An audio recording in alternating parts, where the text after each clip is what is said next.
Bien, ahora nos vamos a aspectos fisiológicos, a lo que es ya del ciclo reproductivo, el ciclo menstrual, al ciclo menstrual, y acá tiene que estar implicado la ovogénesis, la foliculogénesis, el desarrollo de los gametos, en todo caso del ovocito para que éste pueda ser liberado, y la fase del ciclo, vamos a verlo en un rato. Vamos ahí. Muy bien. Y quiero que me entiendas. Hace un rato te explicaba que la mujer cuando está en el vientre materno, cuando es un feto femenino, si ya estaba produciendo ya entre las cuarta, sexta semana ya las primeras ovogonias, no la base de las ovogonias, las crestas gonadales se están desarrollando, cuarta, sexta semana, tercer, cuarto mes, comienzan a producirse las ovogonias. Bien, quiero que te acuerdes de dos formas o dos acontecimientos para que se pueda producir multiplicación celular. No te olvides, una es la mitosis. La mitosis permite que una célula se divida en dos con la misma carga genética. Una célula con 46 cromosomas tiene que dar origen a dos células, por mitosis, se multiplica dos, a dos células también con 46 cromosomas. Para eso hay una serie de pasos escalonados que es la profase, metafase, anafase y telofase. Estoy explicando básicas. No me pregunte más por qué, porque soy básicas. Profase, metafase, anafase, telofase. ¿Sí? Eso es la división celular. Y la otra forma de multiplicación celular es la multiplicación sexual. La multiplicación sexual, o de gametos, que es la meiosis. Por la meiosis, una célula se va a dividir, bueno, se va a dividir hasta dos y luego de otras dos a dos más cuatro. Dos y dos son cuatro, cuatro y dos. Una célula se divide en dos, ¿sí? Pero da la particularidad que esa célula se divide, 46 cromosomas se dividen en 23 y 23 cromosomas. No se duplicó con la misma carga cromosómica.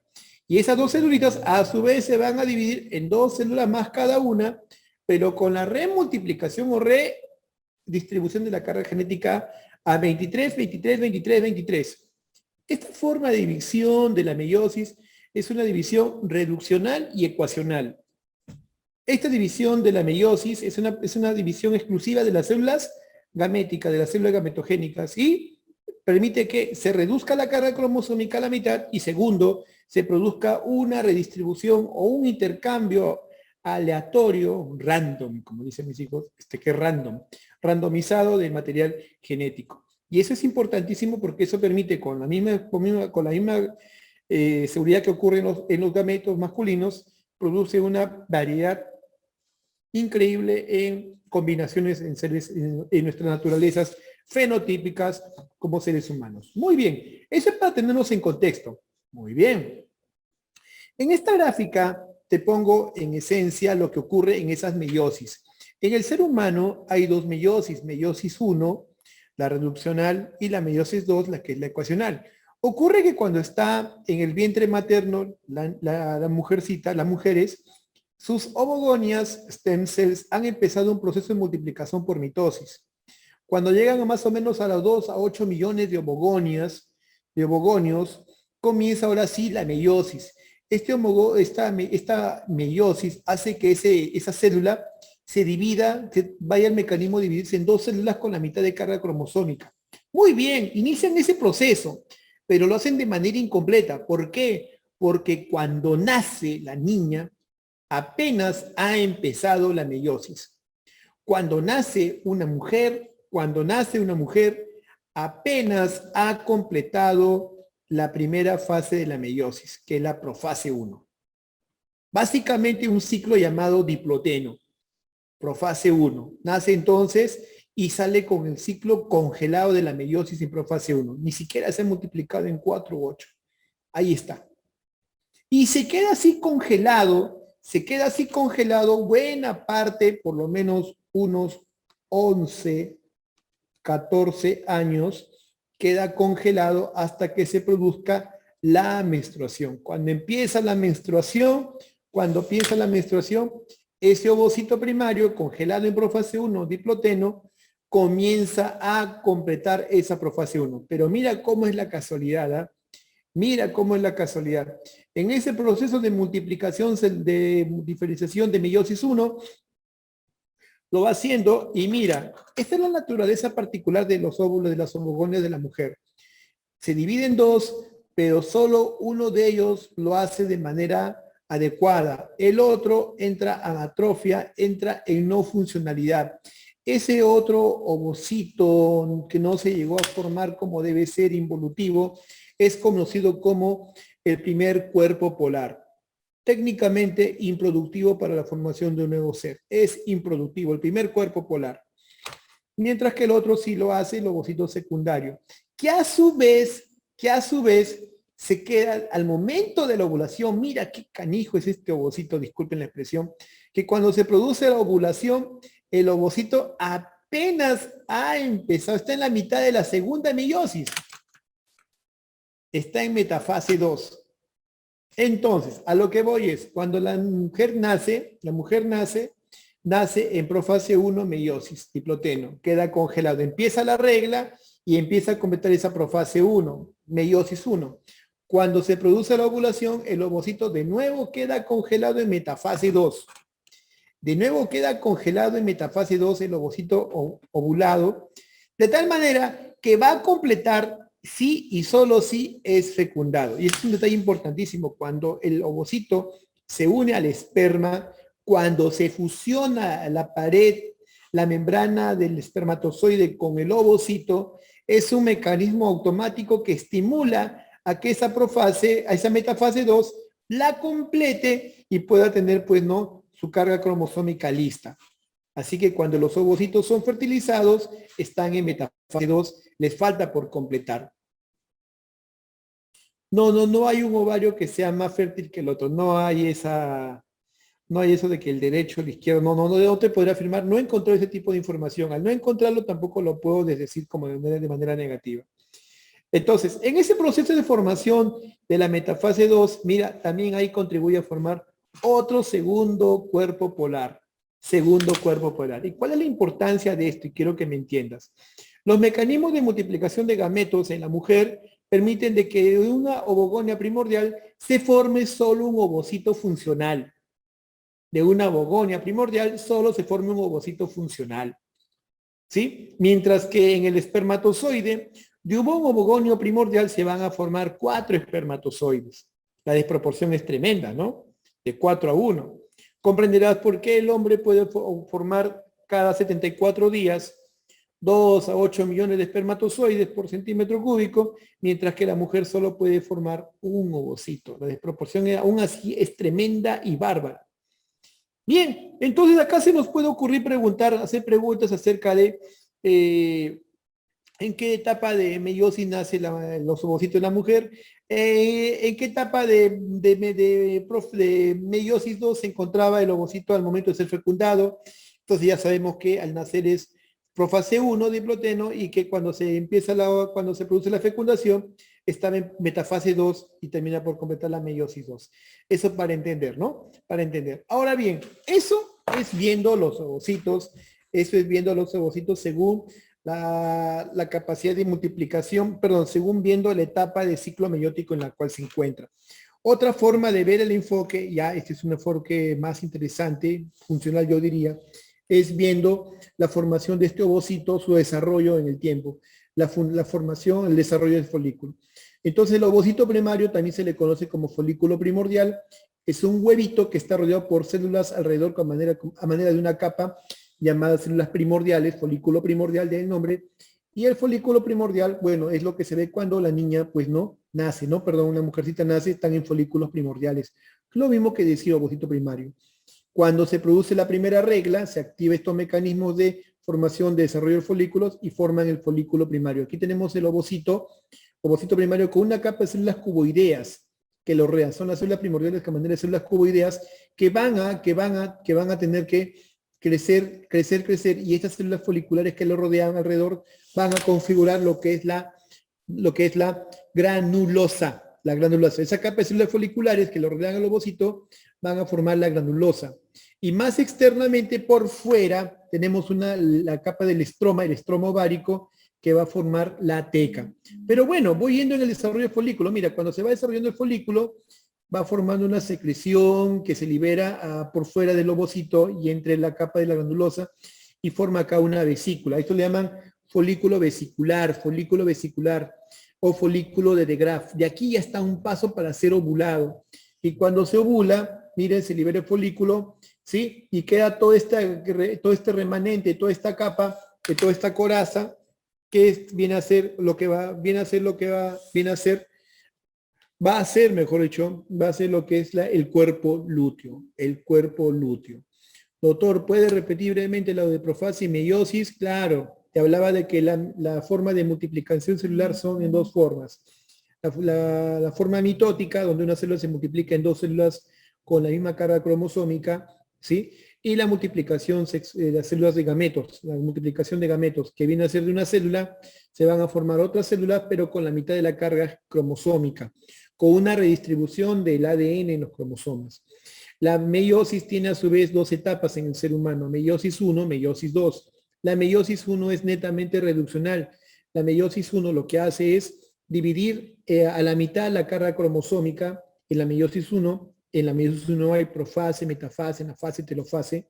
Te cuento que cuando la niña nace con meiosis 1 en profase 1. Y cuando se produce la menstruación, cuando se produce la ovulación, el ovocito apenas ha completado la segunda etapa, apenas está en el inicio de la meiosis 2 ecuacional en metafase 2. Entonces, esto es para resumírtelo. Espero que me hayas entendido, espero que me hayas entendido esa partecita. Vamos a ver. Y aquí está lo que quiero explicarte. Y esto es el tarán, la comprensión de la formación, de cómo se integra la formación hormonal. Es importante que me entiendas esto. ¿Ah? Bien, a lo que voy es, entonces el ovocito primario, así está los ovocitos en la niña al nacer. Tienes esta capa de células foliculares que le rodean, células foliculares que le rodean acá en lila. Y por fuera tienes el estroma ovárico. Muy bien, esto es profase 1. Aquí se comienza el desarrollo del folículo en crecimiento. Esta capa de células foliculares comienzan a formar una especie de corona alrededor, de 2, de 3, de 4 capas. Esta capa de células que están aquí formando una empalizada se le conoce como granulosa. Para efectos prácticos, alguien le ha puesto la corona radiata también, la corona radiata. Entonces tenemos la granulosa, y acá tenemos el ovocito, y mire, el ovocito ha formado acá una capa de proteoglicanos conocida como zona pelúcida. Pero bien, y mira acá afuera el estroma ovárico está formando una especie de coraza alrededor. Así que tiene la granulosa, formada de las células foliculares, y tiene la teca.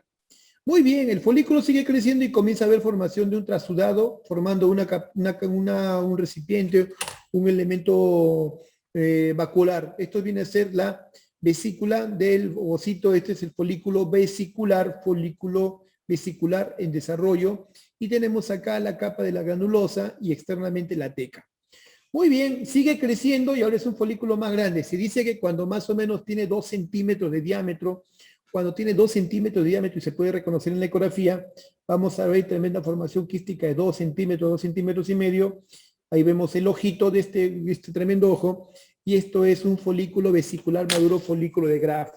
Folículo vesicular maduro, folículo de Graf. Hasta este paso, la profase 1 la ha completado, subhipoteno, profase 1, metafase 1, telofase 1, anafase 1, y empieza la meiosis 2. Profase 1, y al momento de la ovulación se queda congelado en metafase 2. Al momento de la ovulación se queda congelado en metafase 2. Y el ovocito sale de esta capa. Para este punto, el ovocito se aproxima a la superficie del ovario, produce en la superficie del ovario una marca llamada estigma. Esa marca o ese relieve estigma en la superficie del ovario es reconocido por la trompa uterina, y viaja hacia ese estigma para englobarlo porque sabe que ahí se va a producir la ovulación. Se produce la ovulación y el ovocito sale disparado, ovocito en segunda división meiótica en metafase, con una capa de células de la granulosa que le rodean. Todo ese conglomerado ahora ya no se llama corona radiata, sino se le llama célula del cumulus ovulis. Suena a un hechizo de Harry Potter, ¿no? Pero es célula del cumulus ovulis. Y este remanente de la capa de la granulosa y teca que queda en el ovario va a constituir lo que es el cuerpo lúteo. Sí o sí, a través de la formación de este remanente, va a haber ovulación, sí o sí, se va a formar cuerpo lúteo y por ende va a producir ahí progesterona. Entonces se entiende que una mujer que tiene ciclos ovulatorios es porque hay formación de cuerpo lúteo y por ende va a haber progesterona. Lo repito de nuevo. Pero una mujer que ovula, sí o sí tiene que haber la formación de un cuerpo lúteo y por ende progesterona, puesto que el cuerpo lúteo, su principal función es la producción de progesterona. ¿Me entiendes? ¿Y por qué te resalto eso? Porque las mujeres que tienen amenorrea secundaria por ovario poliquístico tienen ciclos anovulatorios y por ende, al ser ciclo anovulatorio, no hay cuerpo lúteo y por ende no hay progesterona. Lo que hay es un estrógeno disparado sin contrapeso de progesterona. Eso es para que me entiendas, ¿eh? Muy bien. ¿Y ahora por qué te hablé esto de la tequigranulosa? ¿Por qué crees que te he hablado de la tequigranulosa? Por esto, pero me voy acá, me voy más adelante, porque la tequigranulosa tiene que ver con la formación de las hormonas de los estrógenos y progesterona. Te cuento que en la teca, te cuento que en la teca se metaboliza a las grasas para que formen andrógenos y en la granulosa los andrógenos que se han producido en la teca se convierten en estrógenos. Pero aguanta, eso lo vamos a ver en breve, no te preocupes, es no para que no te marees. La marca o estigma para que salga, lo que pasa es que en la superficie, conforme va creciendo el ovocito, eso va a explicarte mejor, conforme el ovocito va creciendo, en su tamaño va formando una marca o relieve en la superficie ovárica. Esta marca o relieve en el ovario se ve como si fuera una ampollita transparente, rojiza, así se ve en la paroscopía, y el ovario, la trompa uterina reconoce esa zona y lo engloba y se pega y espera que se produzca la ovulación. Ahora bien, habiéndote explicado todo lo anterior, ahora me vas a entender todo el proceso en macro. No hay forma, no te puedes perder. Habiéndote explicado lo anterior, ahora me vas a entender todo esto con más facilidad. Mira, este es el ovario que es la gónada femenina que mide 3 a 4 centímetros de longitud. Mira cómo está el ovario, está revestido por un epitelio germinal, por un epitelio cuboideo. Chapa lo que te voy a decir, porque ha venido en preguntas del American Board. Chapa lo que te voy a decir. El útero, el útero está revestido por la serosa, ¿cierto? Por el peritoneo, correcto. La trompa también está revestido toda superficie externa por el peritoneo, por la serosa. Pero el infundíbulo y el ovario, pero el infundíbulo de la trompa y el ovario no tiene revestimiento de serosa. Chapa lo que te voy a decir. El revestimiento del ovario y las fimbrias no tienen revestimiento de epitelio. Están desnuditas en contacto en el peritoneo. Y debe ser así para que se pueda liberar con facilidad los folículos. Cada vez que una mujer empieza un ciclo menstrual, cada vez que una mujer empieza un ciclo menstrual, de 5 a 12 folículos empiezan un lento y progresivo desarrollo. A esto se le conoce como reclutamiento. Esto no ha venido en preguntas, eso de reclutamiento, las fases específicas, pero debo mencionártelo para que me entienda mejor la hilación, lo que te quiero que el mensaje que captes. Cada vez que una mujer empieza un ciclo menstrual, automáticamente en off, unos 5 a 12 folículos, bueno, algunos libros dicen 8 a 20, ¿eh? Ahí no vamos a pelear según si has leído Novak o Williams o el Danforth de ginecología, no vamos a pelear en eso, pero quiero que me entiendas esto. De 5 a 12 folículos son captados, reclutados por el ovario para que empiecen esos folículos primordiales a completar su desarrollo. ¿Gracias a quién? A la FSH, a la hormona folículo estimulante. La FSH es importantísima porque en estos primeros 14 días tiene que ver con el desarrollo del folículo. Por eso le llaman hormona folículo estimulante. Y de esos 5 a 12 folículos reclutados, solo uno por ciclo, excepcionalmente 2 o 3, muy excepcionalmente, solo uno en la gran mayoría de los casos va a completar el desarrollo. Es decir, folículo primordial, en crecimiento, vesicular, de Graf, ¿sí? Solo uno de ellos va a completar el desarrollo. Los demás entran en atresia. Los demás entran en atresia, quedan congelados e involucionan.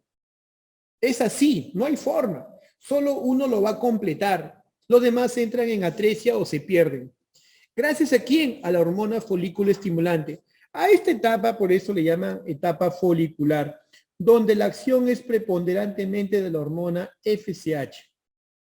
Y son cuando hizo 12 folículos, pero solo uno generalmente lo completa. ¿sí? Solo uno lo completa en ese proceso.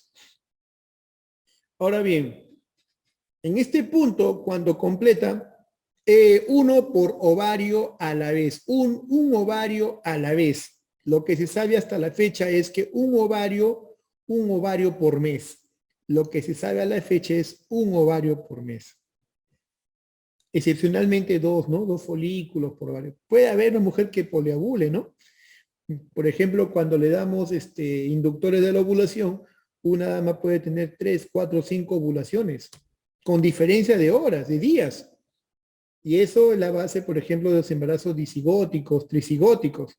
Mujeres que hiperovulan 2, 3, y claro, cada óvulo con características cromosómicas diferentes una de la otra, y van a dar mellizos, ¿no? Es decir, un embarazo múltiple, pero con hijos de diferentes características. Sí, puede tener un mismo fenotipo, pero pueden ser cromosómicamente muy, muy aleatorizados en características. Este sacó más a la mamá, este sacó más al papá, este sacó más al abuelito, abuelita, sí, eso puede ocurrir. Que es diferente a los monocigóticos. Los embarazos monocigóticos, por su nombre, es de un solo huevo fecundado, se divide en dos. Estos son los gemelitos, los gemelos gota a gota igual, ¿no? Son ambos una copia del otro. Mientras que cuando son 2, 3 óvulos que se liberan a la vez, pueden generar, pues, ¿no? Óvulos, claro, semejantes, puede ser de sexo diferente, ¿no? Excepcionalmente, pero muy excepcionalmente, pero muy excepcionalmente y muy raro, está en el Williams por si acaso, ¿no? Que una mujer tenga 3 ovulaciones y cada óvulo sea de padre diferente. Mátate. Está en el Williams, en uno de los capítulos de embarazo múltiple, donde se ve una mujer americana, morena, con hijo rubio, moreno y clarito. Entonces, eso puede ser.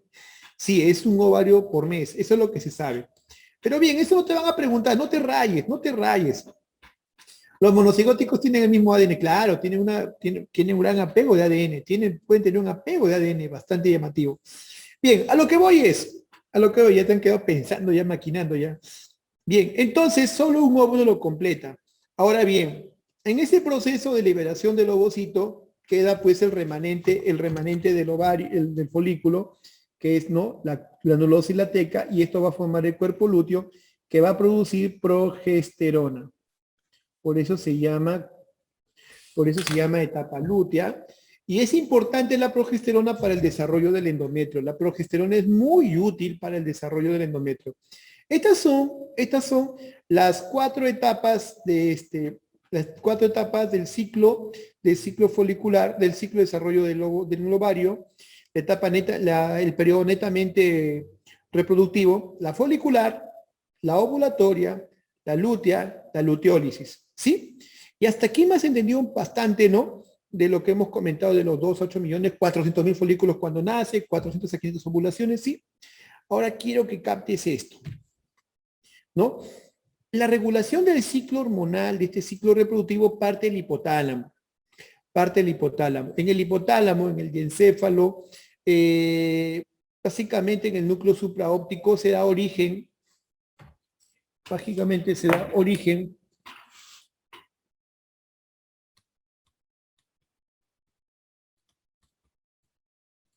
a la producción de una hormona que va a despertar todos los mecanismos de estos cambios. Se trata de la hormona GnRH. La hormona GnRH en el área olfatoria, la hormona GnRH. Esta hormona GnRH tiene una particularidad que es producida en el hipotálamo. Su producción es en pulsos. Sí y solo sí a través de pulsos. No es que sea un caño abierto de liberación continua, no, trabaja en forma de pulsos, va liberándose a manera de pulsos. Solo de esa manera permite estimular al hipófisis para que produzca las gonadotrofinas. Solo de esa manera, es muy particular esa acción. Hoy sabemos que hay neurohormonas, que la GnRH, ¿sí?, una neurohormona, y ahí tiene que ver mucho pues la participación de esta organela que es el ribosoma con el aparato de Golgi, que viene a ser el acúmulo de ribosomas y el retículo endoplasmático para la secreción en vasos sanguíneos sinapsis. Esto no ha preguntado, pero te lo pongo ahí. Una cosa importante, la GnRH se produce en el área olfativa del hipotálamo y justamente las afectaciones en esta área olfatoria producen como ese síndrome de Kalman que puede producir anosmia, pueden llevar a amenorrea primaria. De hecho, el síndrome de Kallmann entra en esas patologías que llevan a no amenorrea. Muy bien. Dada la característica particular de liberarse en pulsos, esta hormona tiene una semivida muy breve de 2 a 4 minutos.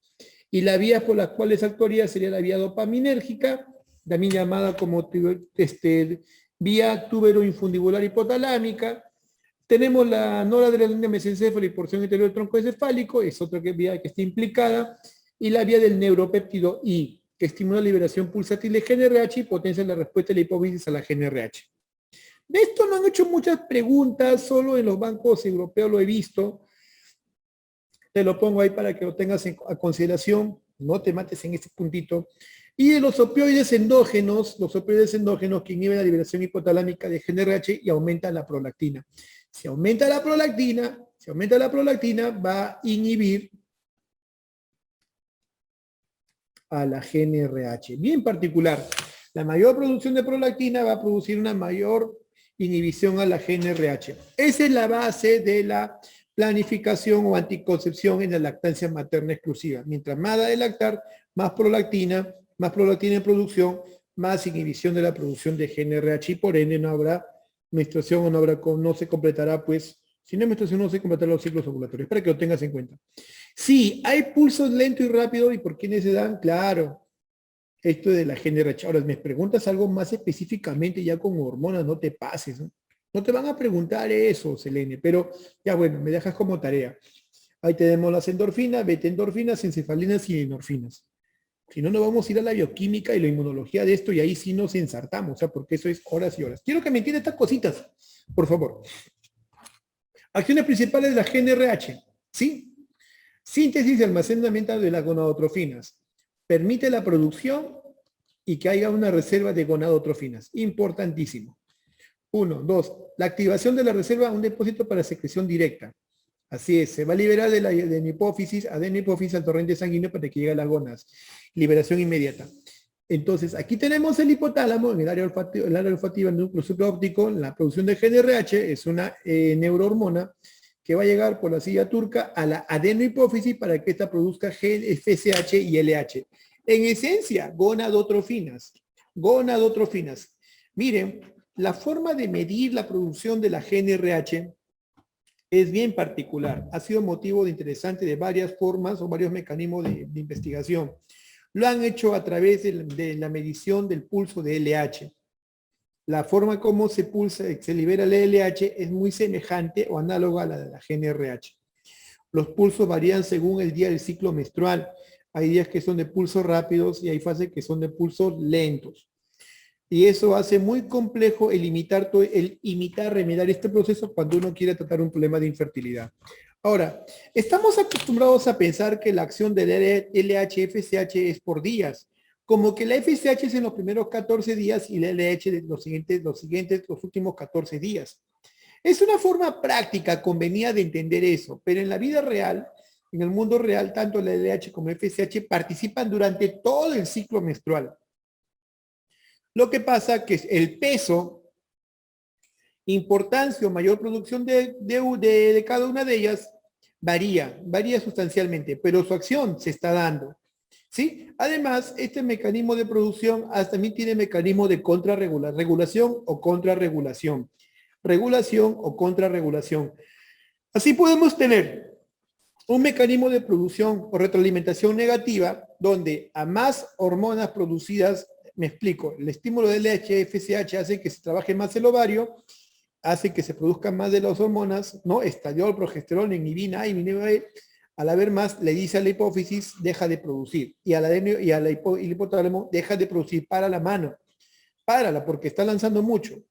Y eso se puede ver en la mayor parte del ciclo. Esto se le conoce como retroalimentación negativa.